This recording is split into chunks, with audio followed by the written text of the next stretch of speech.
Hello agents and welcome back to another Division video. Today I've got a first for my channel. I've got a weapon review video and it's a very special one to start off with. We're going to talk about the Ravenous. If you didn't know, the Ravenous is the brand new raid exotic from the new Iron Horse raid. I was lucky enough to get it from my third box opening because if you didn't know, every time you kill the boss at the end, just like Razorback, you will get a key. 5 keys let you open the box and you have a small chance to pull out this gun. It's super nice. There is a lot of good things about this gun. It's really well placed, I think, with rifles, and I think it has some very special talents that you can use as well that will actually make your life a lot easier. So first of all, let's have a look at it. You can see from my build, it's got 291k. The base damage is 122k. It's got 240 RPM and 60 in the mag.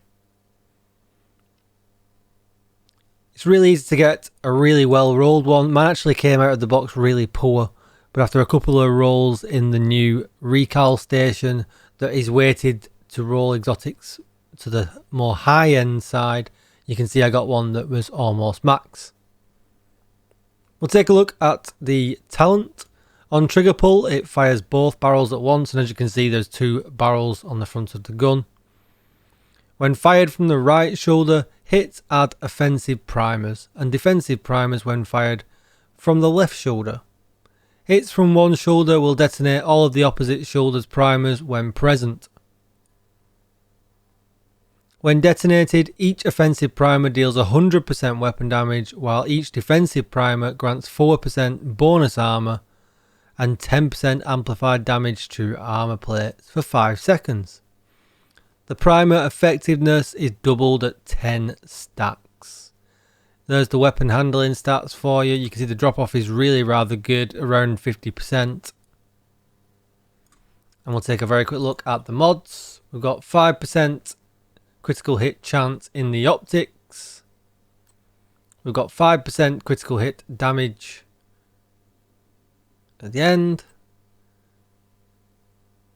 10% stability underneath with 10% reload speed in the mag, which is great because we still have 60 bullets. And obviously the design, it looks really nice. I always liked the Eagle Bearer from the last raid, and this one actually looks better in my opinion. It's really nice with the 2 mags, the 2 triggers and all the design down the barrel. It looks really nice.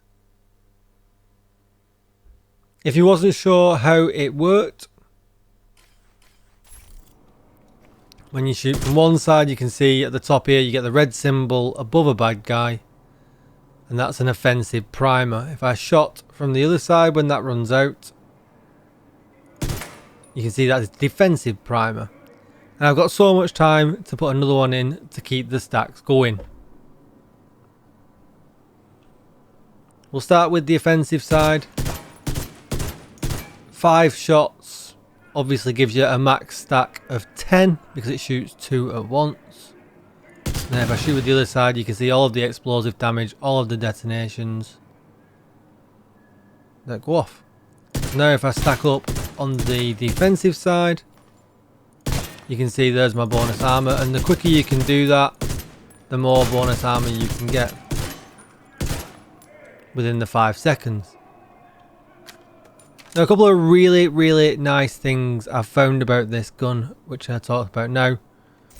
If you hit with the defensive side of the gun and leave the stacks on the bad guys, if your teammates kill them, you still get the defensive stacks onto your bonus armor. So I'll throw a video up of that now.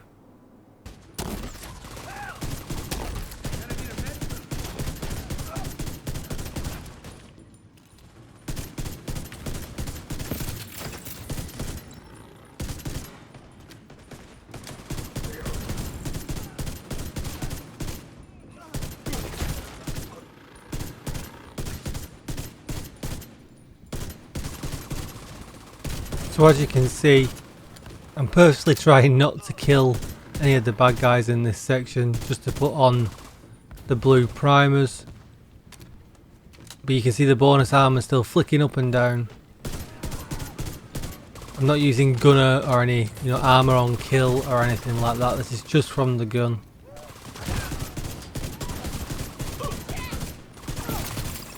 As you can see there, when they died, I got the bonus armor from the first one. You'll see a bit more in the next section, which I'll just carry on letting it play for a minute. Human remains detected. Identified as division agents. There's no way the outcast could have taken out an entire squad in a fair So you are struggling with a mission on heroic, or maybe even on legendary. And there you can see as they died, I got the bonus armor. Not very much, 'cause I didn't put max stats in them. Because that's what you'll find on heroic missions, that it's only really bosses and chungers and heavies that you're actually going to get a significant amount of stacks in. And as you can see there as well, how well the explosive damage works against the chunga. One issue that you've just noticed there, I'm sure, is that you can't use a shield with this gun because you can't alternate with your shield out. So I end up using, what I'm doing right now, the defender drone instead. So just make what might be regular gameplay for some people. I think most people are used to having a shield out now with a rifle. A little bit different. Manny, thank God. It's Maya. I'm all that's left on our team. We couldn't get the next most useful thing I found about this gun is for the last boss in the raid. There's a section, a part of the mechanics, where you have to interrupt the boss because she does a rocket launcher. And that rocket launcher then goes and hits your teammates for some really, really serious damage. Right now, most people are using bonus armor. They're using grenades from your specialization, from demo, the merciless, normal grenades, sticky bombs, all these kind of things to interrupt the boss. With this, it just takes 2 shots. One from the offensive side and one from the defensive side, which causes the explosive damage.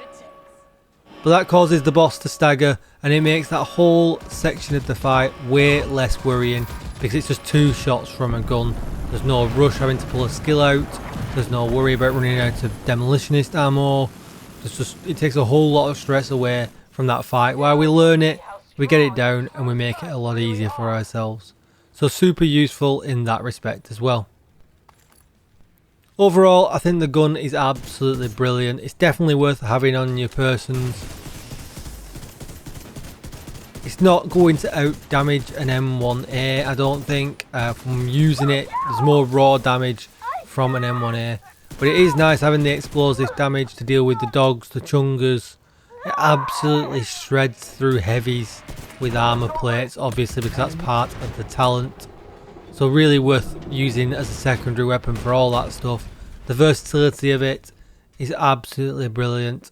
So it's a really good weapon to have in your inventory for all these different situational needs. And if you're really struggling with content, using the defensive side and just throwing defensive primers up everywhere so that you keep getting armor back all the time, it's just going to make all that stuff that may be a little bit tricky on a day-to-day basis for you and your groups just a little bit easier.